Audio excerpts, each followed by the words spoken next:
All right, guys, here's phase 10 Monday's program. This is straight sets. We're going to do 4 rounds of 25 seconds with a 20-second break, and we have a 1-minute transition. All right, so the first thing we have is going to be rear foot elevated split squats. So what we're going to have here, we're going to have some benches and boxes set out along here in the rack. The main version we have is just a rear foot elevated unweighted. So what they're going to do is get 1 foot up on the bench. We want their foot flat, and we want to get their leg out right in front of them here.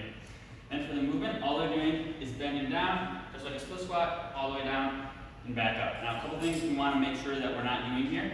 We don't want that foot too far back, because then people tend to lean forward. So we want to try to get it straight under, so when we go down, we're getting down into that regular split squat position.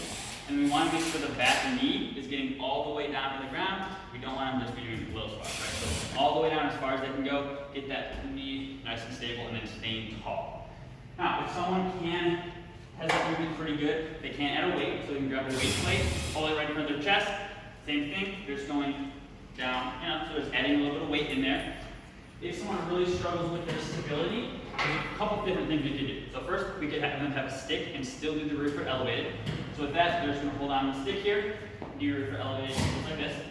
Now, enough, adding that little bit of stability. And if they really struggle, they still can't do it with this, we're going to have them come over to a split squat, and they can do this either with the stick or holding onto the rack. So if there's a space open in the rack, they can just hold onto it and just do a regular split squat here. So if they really struggle with stability, take them off the rear foot elevated, make them a little more stable, just going down and up with the split squat. And then this one we will be switching legs each time. So first round we'll do one leg, next round we'll switch over to the other leg. That's the first station. Second thing we have is going to be over here by the rack. What you're going to have here is going to be split stance bench rows. So for this, they're going to have 1 dumbbell. They're going to be in a split position, and their foot is going to be pretty far behind them, and they're going to take their arm and rest their forearm on their knee here. So make them a little more stable, and the back's going to stay flat. And what they're doing, they're going to have the weight here, going all the way up, all the way back down. And we want our elbow tight to our body. So elbow tight, we're drawing up and down. One thing we want to look for as well on this movement is we don't want people turning their shoulder when they lift. So what people tend to do is turn their shoulder down and turn their shoulder up. We want to make sure we're not doing that. So look for them keeping their shoulder square, just moving that arm up and down on this movement. And they're going to switch arms here as well. So one round, they'll do one arm, next round, they'll do the other arm on this one. The third station we have is going to be over here by the wall. You're going to have medicine ball shot put. So for this one, before they get started, we want to make sure that they're not using too heavy of weights. So the heaviest we want people to go with this would be 10 pounds, no heavier than that, so probably 6 to 10 would be a good weight for this one. So we want quick, powerful movements. So what they're going to do, they're going to be parallel to the wall here, they're going to have the ball up by their back shoulder, and their elbow's going to be up. And they're turning, punching in the wall, back, powerful passes, punching in the wall. Now, like I said, we want powerful, quick movements. We want to make sure they're pushing off that back foot, turning their hips towards the wall and catching it, and then rotating that back leg. So powerful, quick movements. This one they are going to switch sides as well. So one round they'll do one side, next round we'll switch over to the other side for this one. The fourth station we have is going to be over here on the turf.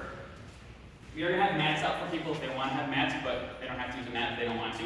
This is going to be quadruped rainbow kickbacks. So what they're going to do for this, they're going to be on their knees and their hands. They're going to have one leg extended, and then they're just going side to side with that leg, going up, making an arc, side to side. Now, a couple things that we want to make sure people are doing on this. You want to keep them stable in their core, so make sure they're breathing, engaging that core, pressing the ribcage down. They're not arching their back or anything or rounding it. And then you want to make sure they're getting the leg all the way up, going side to side on this movement. So, side to side, all the way up and down. This one they are going to be switching sides each round as well. So one round they'll use one leg, next round they'll use the other leg.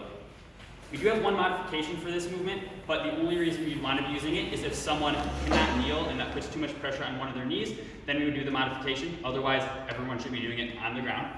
So the modification would be come over to a bench, we'll have one set up, and then they're just going to be in a plank position, just going side to side with their leg here. So similar movement, just a little bit easier. The only reason, again, we use is if someone cannot kneel. So otherwise, we're going to have them on their ground. Then the last station we have is going to be over here on the turf. We're going to have plank pull-throughs. So what we're going to do for this movement, we have a couple different levels of modification for this. So the first thing they're going to do is get into a plank. You want to make sure their arms are under their shoulders, their feet are shoulder width, so they're stable. Then the first level that most people we should try to get them to do is going to be with a weight plate. So we're going to grab a plate. We'll have 5 and 10 pounds. What they're going to do, grab the plate, slide it across the other side, back down, other arm, slide the weight across, back down. So they're just sliding the weight across, side to side on their body.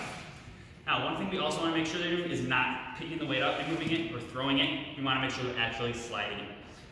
The other modification would be a slider. So if the weight is a little bit too much, we have some sliders set out.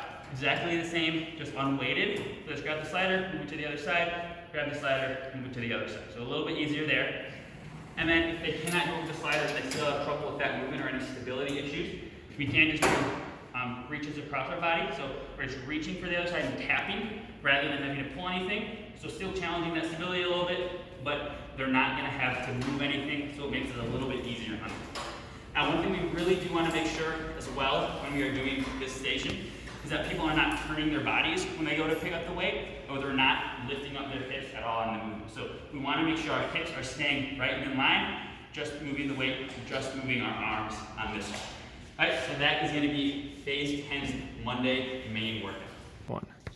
All right, so this is going to be the finisher for the day, for Monday. What it's going to be is a Sally song finisher. So the way that's going to work, the song is about 4 minutes long.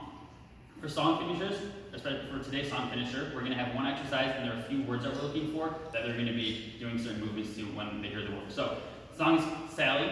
Throughout the song, they will say bringing Sally up and bringing Sally down. So the movement we'll have today is going to be squats. So when in the song, when they say bringing Sally up, they're going to be standing up. When they say bringing Sally down, they're going to be doing a squat, holding down here. So bringing Sally up, stand up, bringing Sally down, they get down.